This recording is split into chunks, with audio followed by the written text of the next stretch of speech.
So today we're going to talk about the coma recovery scale, or JFK as some people call it. I feel like for a lot of assessments in OT, we kind of focus on the assessment too much and not on the purpose of the assessment. So like I feel like the purpose of every assessment is just to kind of figure out like what problems is the patient having, and like how can we make goals or like have do like a treatment approach to help the patient improve. I kind of want to have you keep that in the back of your head, like while we're talking about this today, just so it's goal based. It's not all about the assessment. Like focus on like how you can make this applicable to your patients. So with that said, let's get started. What is the coma recovery scale? The coma recovery scale is really just a scale to be able to detect disorders of consciousness. So all we're doing is we're kind of trying to get a number between 0 and 29 to figure out like where this patient is at on that scale, so we can kind of focus on our treatment. Now, why should we as OTs use the coma recovery scale? So it's to detect signs of consciousness, like I said earlier, and cognitive stim has been shown to be effective treatment to help patients in like this coma state or this state of decreased consciousness. How is the coma recovery scale scored? The number is going to be from 0 to 29. 0 is going to be like not functioning really, not responding to any like verbal stimuli or any stimuli at all. And then 29 is going to be like your higher functioning patients. Maybe they're more like these Rancho level 4s. Maybe they're still having like some agitation, but they're able to like respond to questions and commands. So what populations should you use the coma recovery scale on? So these are going to be patients between Ranchos, Los Amigos levels 1 to 4. And just to kind of help you with those numbers, so 1 is going to be like not functioning at all, and then 4 is going to be like they're starting to wake up a little bit, they're having like some agitation. Anyone who's like progressing beyond level 4, this coma recovery scale is not really for that type of population. And who can administer the coma recovery scale? Anyone can administer it. You don't have to be certified or anything like that, but they do recommend that you spend some time with someone who has experience with the coma recovery scale. And they prefer that you see you have like 3 sessions with this person who's had experience, just so you're more comfortable with the assessment. So how long does it take? The book says it takes between 15 to 30 minutes to do the full assessment. I think this is a giant lie, because I think like for your first few times, it's probably going to take a lot longer than that. 15 minutes is probably going to be like someone who's like in it, like can't respond to anything.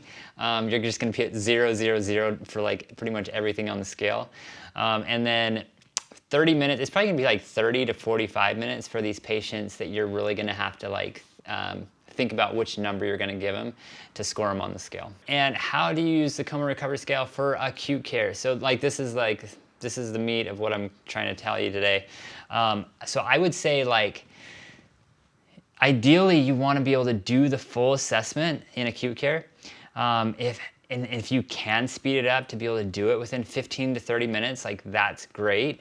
I would recommend like reading through everything like a couple times, and then just taking the booklet in with you to do the assessment. And then again, like everything is goal focused. So if like you don't get everything right, or if you don't nail like the assessment and get like a perfect score, like I feel like that's not the purpose. The purpose is to kind of find out where the patient is having these deficits, so you can focus on your treatment approach, and you can focus on like writing goals to help them improve.